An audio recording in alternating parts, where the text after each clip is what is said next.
I'm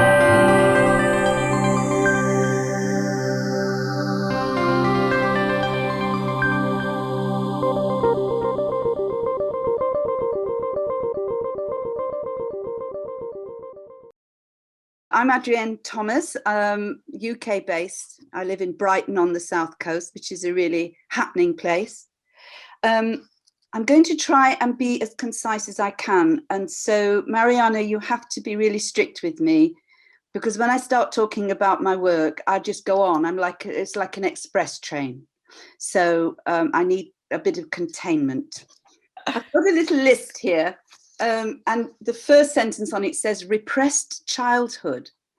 And I've put that on the list because that's what I had. And that is what most of the people who do my work, that's where most people have come from in some form or another. You know, not brutal, but be quiet, sit down, shut up. Who do you think you are? Don't be stupid. You'll never be an actress. Go and teach English, you know, that sort of thing. So I know that feeling of being squashed, and it's like wearing tight shoes. And there's something rattling around inside that just wants to be let out. So I escaped and I went to art school in Maidstone, and then became a David Bowie lookalike and smoked dope. I tried desperately to sleep around, but I could never do it. I hated that, yes, see ya thing. So there must have been something inside there was going, you know, starting to guide things a little bit. And then I came into Subud and I started doing the Latihan, which was what I'd been looking for in terms of being free of all that Yorkshire stuff. Yorkshire for non-Brits is a very specific cultural environment, which doesn't encourage expression. Anyway, I went along in the Latihan, and in that phase of, am I moving my arm or is my arm being moved? And then suddenly one night, it was like two hands went like that on my jaws and pulled my mouth open, and out came this sound, which terrified me. And it frightened the men downstairs who came out of Latin and said, what was that?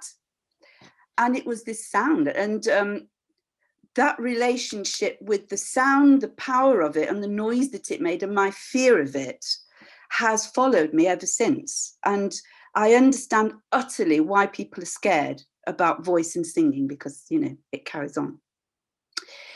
So I'm trying to get, so I left there, and then I went to Nottingham at some phase in my very long life, and I started to have singing lessons, proper singing lessons, like bel canto, you know, and the intercostal muscles and the throat, and it helped my voice. But it was like when you're learning to drive, I can't think, what do I do now with the gears?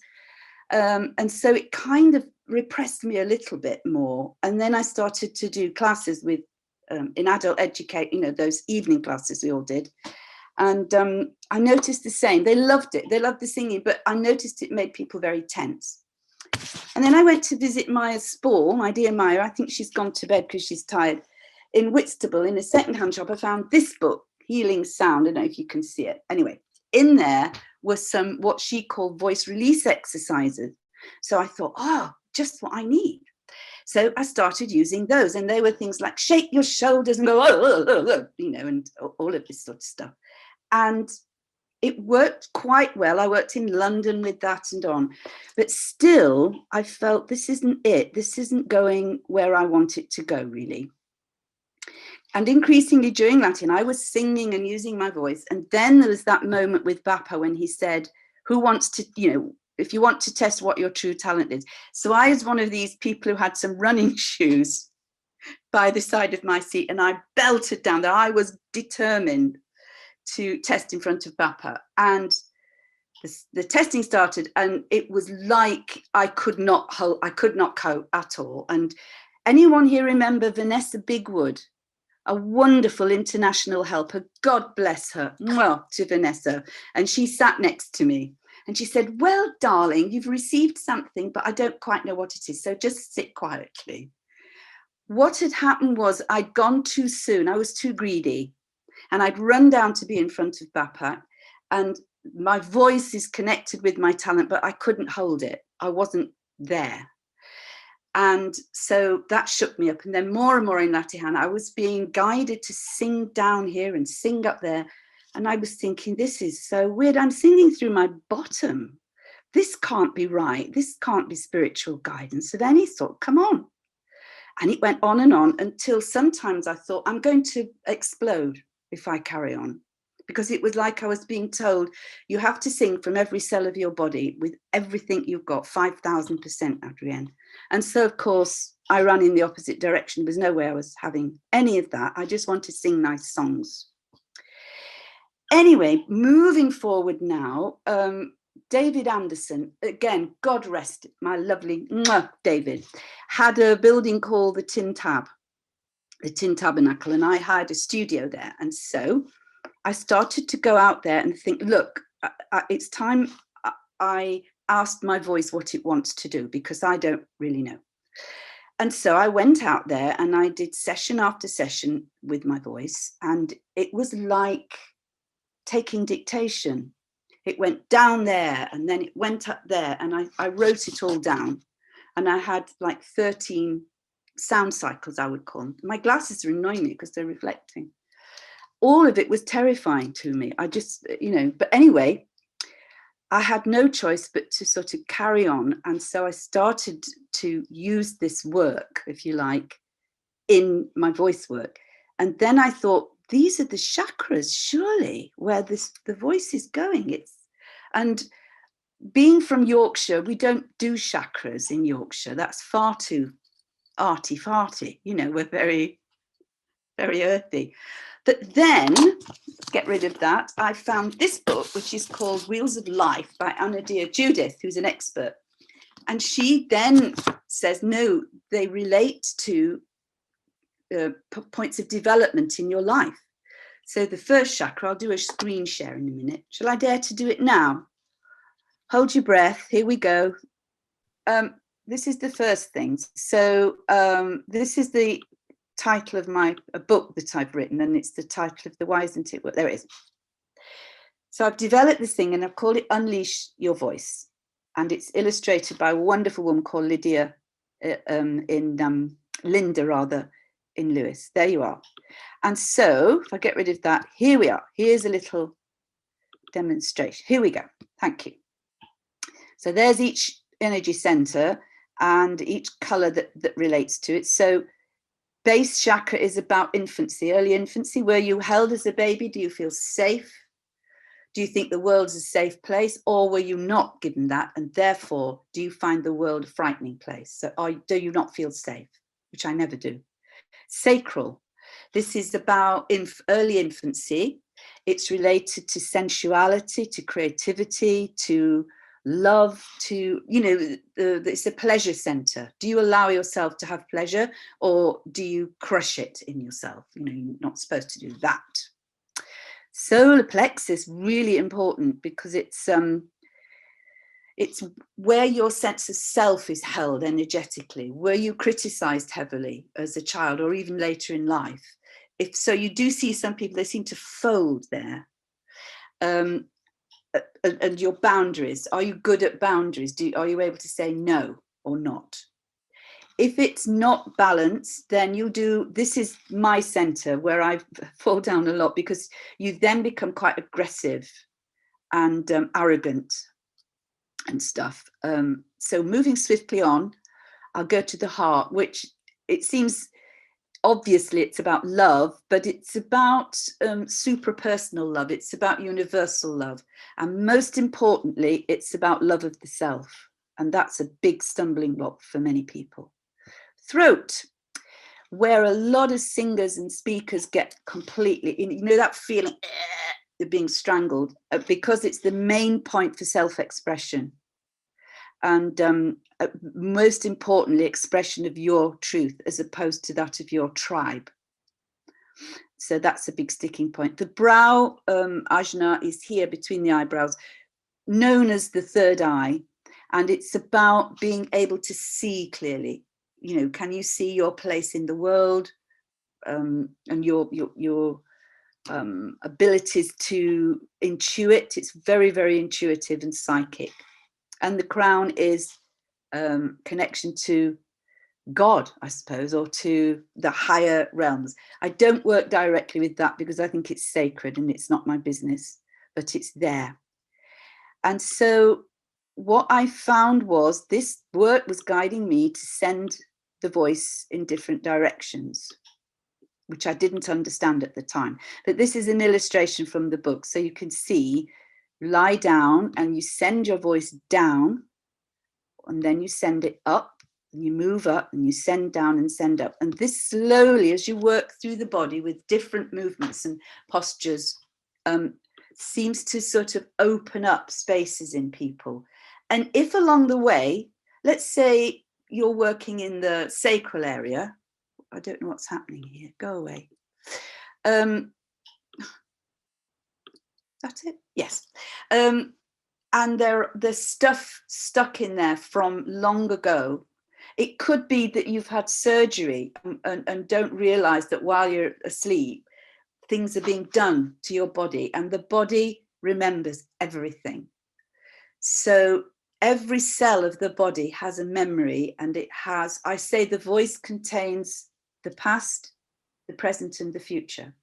And the other totally fascinating thing is that memories and hopes and dreams are stored in the cells of the body, which is why the Latian was saying to me, you have to move, you have to sing, you have to sound from every cell of your body for energy to move.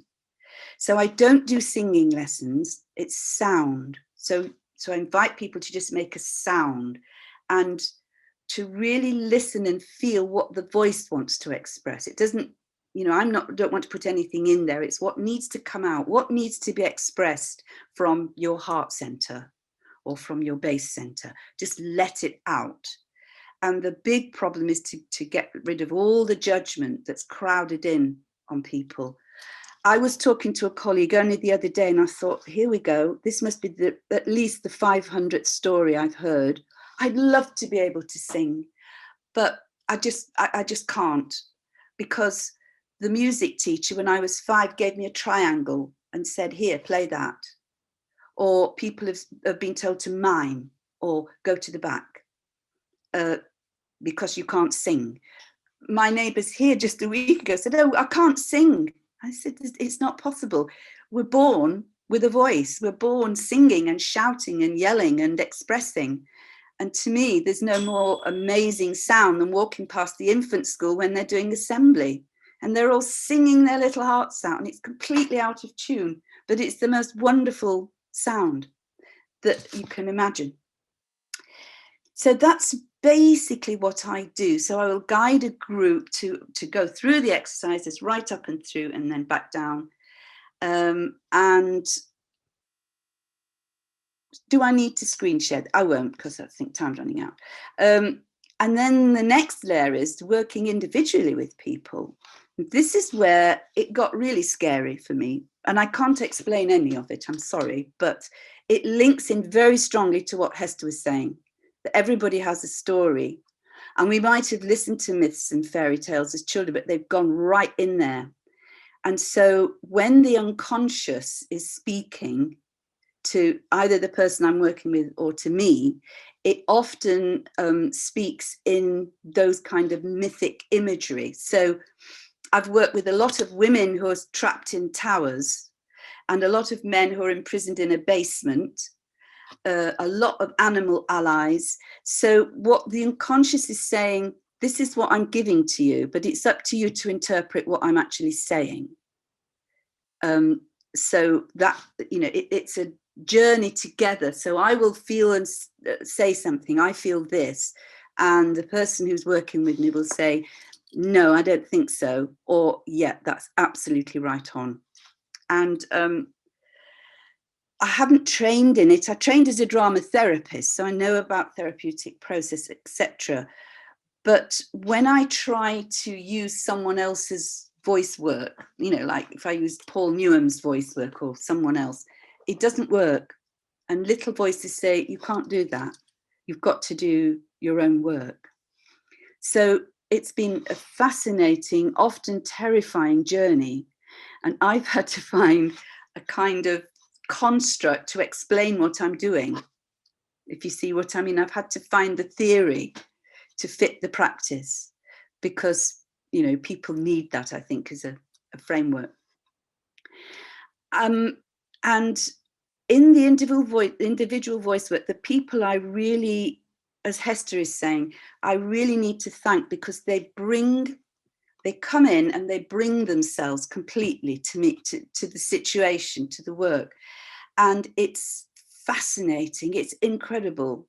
And the most moving one I can remember is, there's a young boy called Mark, and he had really severe mental health problems. And he used to like to come to my workshops because he could let off a bit of steam, I suppose. Anyway, he phoned me one day and he said, "Oh, Adrienne, can I come and have a session with you?" And I said, "Yeah." I booked him in for the next day. I go to the railway station to pick him up. He's in a full-blown psychotic episode. Sorry about this bit of hair. And it turns out he's actually hospitalized. So I said, "Well, do they know they've let you out?" He said, "Oh yeah, I just told him I was going to work with this woman." And he was having massive auditory hallucinations. So he kept saying, "Shut up, shut up, shut up." So, honestly, I sat on a chair in this chapel room that I'd hired going, "Almighty God, help me, because I don't know what to do. I just don't know what to do." So slowly, I said, "Come on, Mark, let's lie down." We always start lying down. If you remember, I made him a little bed. Now just breathe and then just release some sound. And out of this boy came the most amazing, it was like Latihan, these beautiful Muslim cadences, just musically. I was in tears listening. And then he'd suddenly sit up and go, "Shut up, shut up, shut up." So I told him, "It's okay, calm down." I'm absolutely terrified the whole time, thinking, I don't know what I'm doing with this boy.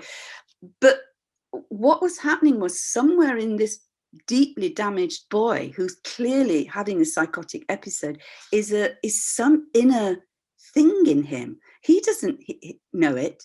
I go, "Can you hear the beautiful sounds you're making, Mark?" "No, just feels good."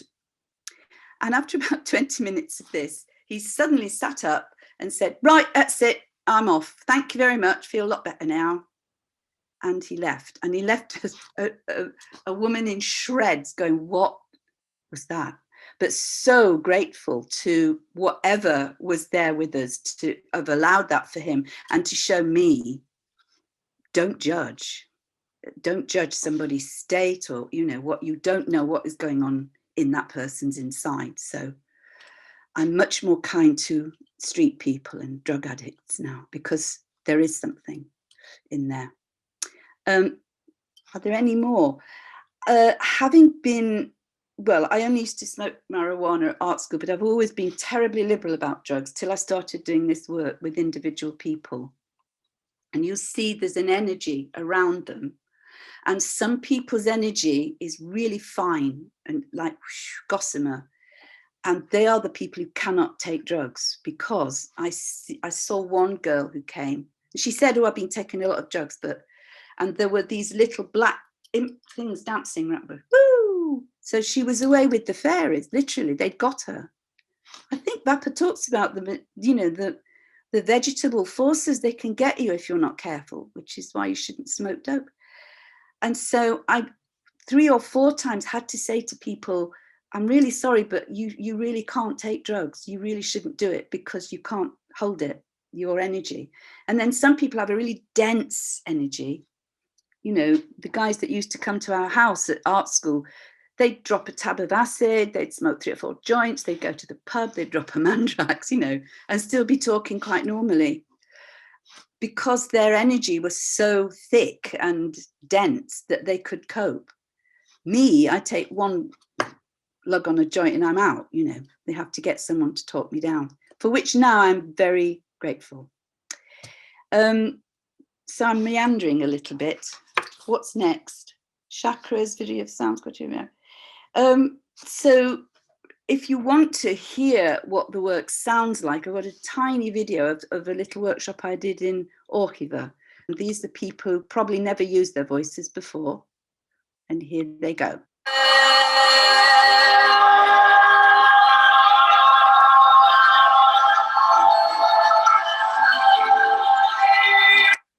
There we are. Oh. Stop. There we are. Stop share. And so some people find that quite scary. I don't know why. The whole object or the whole discussion or the subject of voice is quite scary for some people. I think it's because the voice is so close to the self that if someone's criticized your voice as a child, they've criticized you as a person, and that can shut people down completely. What else do I want to say? Just linking with what Hester was saying, though, the imagery, how it can help, because I worked with a woman once, and what happens is I get them to start here, make us just any sound that they want to make from that area, and then I get images, or I might get a sentence in my head. And there was an image of this little boy in those old-fashioned little double-breasted coats standing there with frayed cuffs. No, didn't mean anything. So we carried on. Usually by we get here, no, didn't mean anything. And I'm thinking, oh God, I'm so wide of the mark. I don't know what to do. And then I heard the word twin. And I said, have you got a twin? And that was it. It was like something broke, because she did have a twin. And she felt he had taken all her parents' love and attention. So he was literally standing in front of her, between her and her parents, and had taken all this attention. And she didn't realize how upset and angry she was. So if people come to do the work, they might have a very specific idea what they want to work on, but you can't do that, because the voice will tell you something else completely. It will take you to what's really going on, the real core of it. And I used to spend hours doing this work, but now I think, no, I used to dig right into all of that, you know, and now it's like, right, we know what the core issue is. Now we've got to find the energy to move it. And where is that? Where's your what got repressed? And let's open that up and let that come out. So it doesn't take nearly as long. But people's defenses, I'm sure Hester will talk about this as well, defenses are often deeply unconscious and they're not aware themselves. But I've literally had images of someone with a shield and a sword, like, you're not getting in here, I'm not letting you in. But I feed back and I say, look, there's a defense here that doesn't want to let me in. So what I will say to that defense is, look, you've done a brilliant job. You've kept this person safe, but would you just step on one side for 5 minutes so they can experience what it's like without you in the way? And a defense won't leave until it knows that you are going to be safe. So we have to find this positive, strong energy and really express it quite a few times well. Then the defenses will start to leave, because they're not needed anymore, so they can go. And it's very Jungian, some of the imagery. I wanted to mention men in particular, because the patterns develop, like Hester says, there's certain things that happen to everybody all along the way. But for men, it's usually if they had a bad relationship with the father, if the father was quite brutal, they'll find it really difficult to associate with him in their unconscious field. So aspects of their masculinity, if you like to call it their male energy, will have been repressed because they don't want to be like that. And I liken it to, if you get a beautiful little kitten and you put it in a cage so it can't move, it will turn into a beast and it will lash out because, you know, it's caged. And whereas if you let it out and you let it stroll around and breathe and feel okay, it doesn't have the need to do whatever people fear it's going to do. I call it the beast. I've spoken to so many men that say, oh God, if I let this out, I'll just sleep with everybody, you know, in a skirt. But it's not true, because if you think of a panther, it's loose-limbed and lovely, but it knows it's got the power to take somebody's head off if it needs to. So it's knowing that the power is there, but only, you know, using it if you need it, so that you don't become it in a way. I don't know what else to say about men. That they can be much more defended than women, not always. Sorry, guys, here. I'm just telling what's happened, you know, with the people I've worked with, really. What else do I want to say? Sometimes ancestors will come in. I've had sessions where somebody's standing in the corner of the room and I'll say, there's somebody there with a trilby hat on. Who's that? Oh, that might be my uncle so-and-so or something. It doesn't happen all the time. It's very rare, but it has happened. So what I'm trying to say is I've come from this repressed childhood of all of that sort of stuff is rubbish and nonsense, to having to go, well, there are other dimensions that we don't understand. And if they come through an energy field that I'm working in, well, fine. I'm not going to judge it and I'm not going to be cynical about it. But at the same time, this is very complex, to keep the balance between this might be real and valuable, and it might also be a load of nonsense. And what it does, it doesn't really matter. Do you know what I mean? Whether there's an objective reality to what's seen and felt, as long as it works. And it works. And I don't know why it works. I don't know how it works, but it works.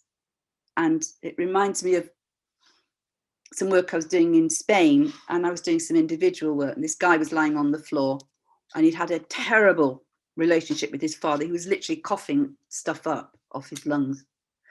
And then he suddenly stopped and he said, oh, I don't know what I'm doing here, doing this, you know, stupid or something.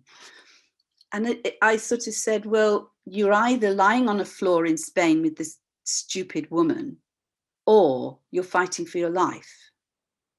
So it's up to you, because it's both at the same time. You know, there's that practical reality and there's something else that's going on in another energy field, which you can accept or deny. And that's sort of up to you, really. I think that's probably a good time for me to have people ask me questions, because otherwise I'll just ramble on and on.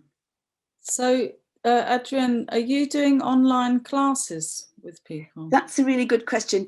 I can do online individual classes because I still seem to be able to pick these messages up, even if they're on Zoom. That's a lovely surprise. I'm not actually doing classes because I live in a really tiny flat. So I personally don't have the room often to do my exercises and move from the floor to standing. But what I do have is an online course. I've done all the filming, and it's going to go up on Udemy, and it's going to be called Turbocharge Your Voice, because the majority of people right now want to be able to sing. That singing is the thing. So I thought if I angled it that way first, before looking into the healing stuff for people, that will come later. But I haven't put it up yet because I've got to make a promotional video. I've got to do a, hi, I'm Adrienne. It will be up there with other voice workers. So you've got to give a bit more information. And it's just, I hate it. But I will get, it's a defense. It's just, you know, I'm talking about all this with other people, but I'm absolutely full of it. I mean, gosh, I wish somebody could do it for me, really, because the defenses are outrageous, just, you know. And the throat, particularly an interesting one. If people have booked an individual session, I can't name the number of times there's a phone call. Oh, I'm so sorry, I've just developed this terrible sore throat and I can't come tomorrow. And I might try and say, well, you know, that's defense. That might be a defense. Or it might, you know, oh, no, I don't think so. It's really sore. So City Salama has a question. City, where are you? I can't see you. Oh, there. Hi. Oh, Yes. yeah. Hi, I have a question on behalf of my husband, Paul. Yeah. And wants to know, is there a connection between singing and crying? Oh, yes. I missed a whole chunk out because I get overexcited and I forget what I'm supposed to say.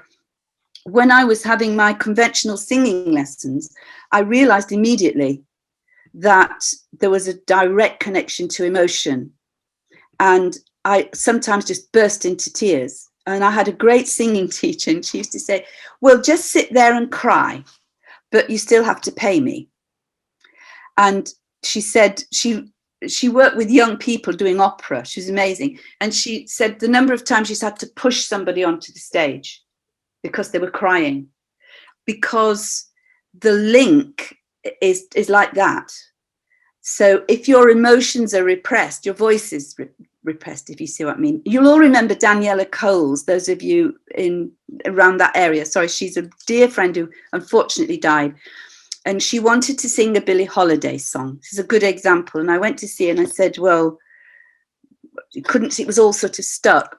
And so I can't remember what I did, but it got her in touch with some emotions that were in the song. Dissect the song line by line. What does that mean? I love my man, or whatever it was she was singing. So she spent 20 minutes sobbing. And then I said, well, now you can sing the song. And she sang it just beautifully. And I think Billie Holiday's a fantastic example. She didn't really have a good voice, but she sang right from her experience and from the guts. So none of that mattered. So, and she didn't sing while she was in prison. You know, she was in prison for drugs. Yeah. She said she never sang a note because she felt too low. So yes, there's absolutely the direct connection. Thank you very much. Thank you. Arafin. Okay. Thank you. Adrienne. Yeah. You mentioned early on about your being at art school in Maidstone and being interested in, and I think attracted to the music and art of David Bowie, who, you know, I think is we all imitated him. We all have the haircut. Yeah. Yeah. Look, one of the most unique, one of the truly unique and vulnerable artists and voices of the last 50 years, I would say. I'm grappling for a question here, but what would be, do you think, the common denomination somehow in that young self who was attracted to that artist with the work that you've been led to do now? It's a really good question. And all the artists that I admire have one thing in common: they're completely unique. There isn't another David Bowie, there isn't another Captain Beefheart or a Zappa. And when Captain Beefheart died, back to what City was saying, I wept and wept. And I thought, why am I crying? I don't even know the guy. And dear Hermione actually said, well, let's do a little test. And it was because he represented that. He represented someone who knew what he wanted to do, that it was unique, and he did it. So that aspect of him was massive for me. And so what's been happening is be authentic, be authentic, be authentic. When you sing, be authentic. When you speak, be authentic in this work. And that is what the work asks people to do. And it's incredibly difficult for people because, you know, if you don't toe the line, if you don't do as you're told, if you don't behave in a particular way, well, woe betide. You won't get a job. You won't. So it's like getting these layers and layers and layers of lies and, you know, moldings that have gone on in people, just to free and be authentic and take the risk of being authentic, because it's quite risky. I don't think any of those vocalists that I admire had an easy time of it. Dylan is another one. Every album Dylan brought out was absolutely blasted. You know, what is he doing? This is rubbish. And he would just say, well, I'm doing what I'm doing, and I don't care what you think. So, you know, there's some great icons out there for authenticity. Thank you. Much appreciated. And it comes back to courage too, doesn't it? Yes. Yeah, everything that's been said tonight really has. And, you know, Bappa did emphasize have courage. And I was terrified when I was I was actually writing some songs, and they seemed to be coming from quite a dark place. It felt really dark. And I remember I was trying to do these songs. I was in Portugal. I lived there for a while. And something kept saying, you're not using enough nafsu. You're trying to be so spiritual. I thought, I don't understand. But as soon as I opened the doors and there were characters, you know, there was a hooker and a weird woman, and they came, but it was really frightening because I didn't know how they were going to be received. Yeah. And of course, they were received very well, because when you're authentic, generally speaking, people quite appreciate it, and it inspires them to be authentic. But yeah, exactly. Thank you so much. Okay. Sorry, City's got another question. City, hello. Hello, yes. I just want to say you have a wonderful gift, Adrienne. And I've known you for years from news, but I've not heard the story. And I'm Well, fascinated, and thank you. But I just want to say that I was once present when Bapak was, I think it was in England or somewhere, and my mother went up to do testing with Bapak, in front of Bapak, you know, in front of lots of people, and other people were there too testing, and to do testing, and he used to say, now use your voice, sing. Yeah. And he said, louder, louder, louder. I'll never forget that. That's a really good point, and thank you, because, you know, when I ran down to do that testing in front of him about my true talent, I thought I was going to explode. Yeah. Because when the voice really comes out, it shakes every cell of your body. So you've got to be quite grounded and to let it out. But it's so healing. It's the best feeling in the world. It's like, you know, when you go out in the sunshine by the sea and you think, wow, I'm really alive. It makes you feel really alive. And so to me, the saddest sound I'll ever hear from anybody is I can't sing. I'm too scared. I can't sing. You're born singing. Do you know, it's like saying I can't breathe to me. And the damage that's been done by music teachers to very young children, that stayed with those people for years. You can't sing, go to the back, you know. I could hit them really, but I won't, because I'm sure they didn't realize what they were doing. But yes, thank you. That reminds me. And when you're singing, when you're doing latihan, and the singing just comes in the latihan, just to let it out. Yes. Just let it rip. And you know, so often, you know, you get to a point where you're a bit shy still, you know, even in the latihan, and you can't, but it's just to let go. Yeah. That's very healing. Yeah. Get out the way. Get out of the way and let the latihan come through. And in fact, I was quite amused because in England, I won't mention any names, but there was a little advert said, ladies, if you want a nice quiet latihan, come to our group. So I went through Bapak's talks and I just put it up, and he said, it's really good for your health. You have to make loud noises in latihan. Don't think that you're being spiritual if you have a lovely quiet latihan. So I just put that up and said, there you go. Anyway. That's one. Actually, could I just squeeze another thing in? Sorry, that I realised the use of art, of visual art in my voice work. I wish I could do this screen share more easily, because I had a group. I go sometimes to Cortira Romero in Spain, and I do a retreat there. And I just put a long piece of paper on the floor, and in very much the same way, I just say, take the paintbrush for a walk. And the results are incredible, what people come up with. I mean, they're just beautiful. And so then we put that on the wall, and then look at it, what interests you, and then begin to sound from that. And that is incredibly powerful. It's almost like one aspect of the self can do this in color and form, and then that triggers the voice to do something quite different. So that's a very, very powerful other thing that I've now introduced into all my group workshops now. So we do that. Hello, who's that? So I forgot to mention that. So that's just something else to think about while you're going about your daily lives. Yes, so I am scheduled to do another one in Cortira Romero. I'll probably put it on SICA. Oh, hi, Helena. Sorry, I just while technicalities was being sorted, I went in to get a drink of water and I missed what sounds like a very important. Oh, you've experienced it, Helena, because I've got a picture of you in that workshop where we do a group painting. Oh, right, yes. I put it on the wall, and how that is another stimulus for the voice that's coming from somewhere else. So you can't control it with the head, and how powerful that is, and how, like Hester was saying, how astounding it is what actually comes out of people. I sometimes sit there and go, my God, where's this coming from? I don't know. So it's a huge, enormous privilege.